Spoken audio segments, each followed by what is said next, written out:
Well, hey there, homeschoolers. It's time for episode 13. Can you believe it? 13 episodes already. And remember, tell your friends about this. Share, and let your parents let everybody know. And go to the Lefties website and like the Lefties website. So, you thought we were done with the moon? No, there's always more to learn about the moon. It's one of my favorite things. As I said to you before, I'm doing a book on the moon, A Beginner's Guide to the Moon. So one of the fascinating things about the moon is mountains. You see all these mountains on the moon, but you know what's different between our mountains on Earth and the mountains on the moon?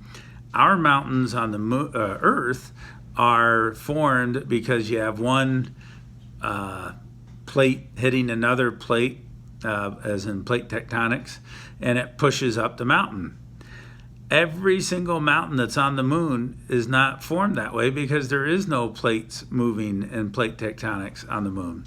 What happens is a big meteor hits and part of the debris gets vaporized as soon as it hits. Parts of it makes a really dense part under the moon crater, and the other part goes up in the atmosphere, bounces up basically, and then the moon's gravity is strong enough to pull it back. Isn't that fascinating? And so therefore the mountains can't be really climbed because they're just piles of rubble that can't get put back together. The other thing that's really neat is the moon being much smaller than the Earth, the gravity is 6 times less. So if you want to do a little homework with your teacher, take the amount of pounds that you weigh here on Earth, divide by 6, and that tells you how much you would effectively weigh if you were on the moon. So for example, if you weighed 120 pounds, that would mean you're a really big kid. Divide by 6 means you're only 20 pounds. But if you're 60 pounds, you'd only be 10 pounds. And therefore you can jump like 10, 15 feet high on the moon. It's really amazing if you got really good legs.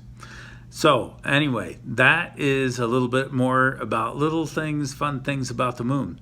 There's also all sorts of little fascinating things that are only on the moon that aren't here on Earth, like rills and trenches and etc. But that we'll have to save for another day.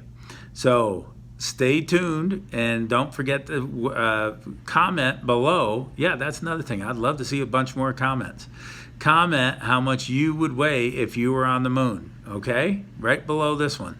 Take care, guys. See you tomorrow.